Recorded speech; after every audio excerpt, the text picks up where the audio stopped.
Aria and the Whispering Leaf. Aria is an adventurous girl with short auburn hair who lives in a cozy white cottage at the edge of Willow Forest, and every bright morning she eats crunchy granola with fresh strawberries, fills her pink canteen with cold water, and skips down the garden path to greet her best friend, a golden canary named Sunny who sings cheerful notes from a wooden perch. But on one warm spring Saturday she hears a curious rustle under the blueberry bush beside the porch, so she kneels past the leaves, and finds a shining emerald green leaf that seems to glow from within. When she lifts it, a gentle breeze circles her fingers and a tiny voice, soft as a flute, whispers, "Hello, Aria, please help me," which makes her eyes widen in wonder because she has never heard a leaf speak before.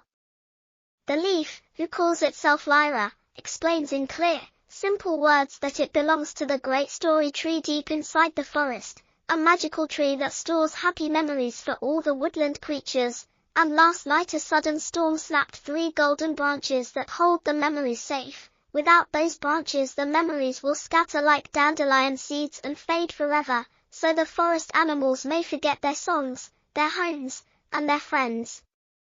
Aria's kind heart flutters with worry, yet courage blooms quickly, so she promises to help, tucks Liora gently into her pocket, slips on her purple sneakers, and straps her small teal backpack full of helpful things, a red apple, a slice of banana bread, her sketchbook with a stubby blue pencil, a flashlight in case clouds gather again, and her lucky silver button that once fell from Grandma's coat. Sunny flaps to her shoulder, determined to assist, and together they follow a narrow mossy trail where sunlight dances in patches, bees buzz like tiny drums, and the scent of wild mint fills the air.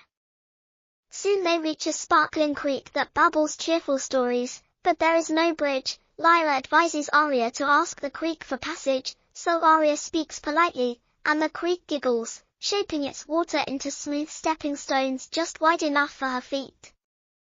Midway across, she spots the first broken golden branch floating in an eddy. It's glow dim but warm. She crouches, scoops it up carefully, and places it in her backpack where it hums like a kitten. On the other side they step into Pinecone Meadow where rabbits hop between purple clover, and here the second branch lies tangled in tall grass beside a gentle fawn that pawed it, confused by its strange light.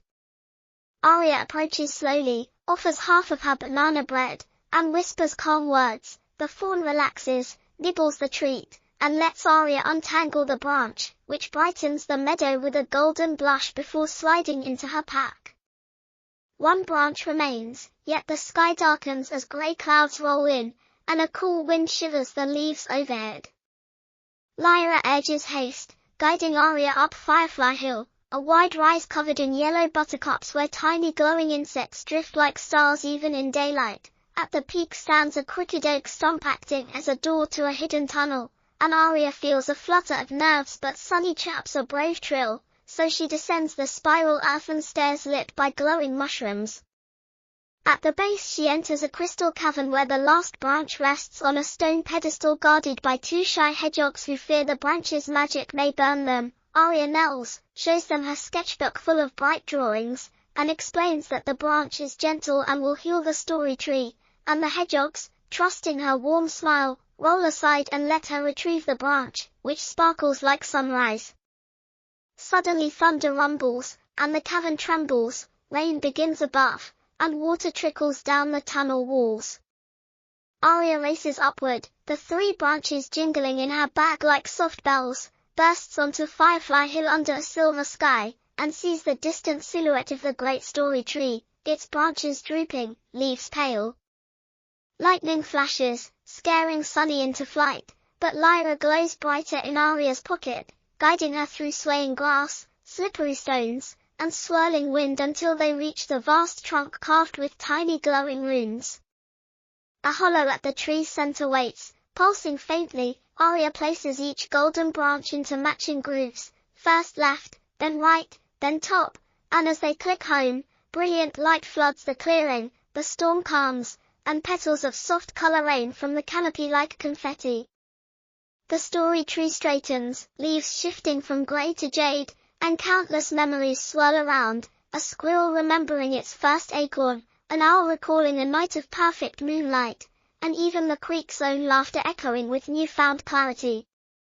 Animals appear from every side, rabbits, deer, foxes, and birds, forming a circle of gentle gratitude, and the tree extends a new silver branch toward Aria, gifting her a single star-shaped seed that will bloom into her own memory blossom back home. Sunny returns to her shoulder, chirping a victory tune. Liora, now shining softly beside its mother branch, thanks Aria and promises she may visit anytime the wind whispers her name. As evening settles pink and gold, Aria walks home along the quiet trail, stepping once more on the creek's waterstones which rise eagerly for her, and when she reaches her cottage she plants the star seed in a clay pot on the windowsill.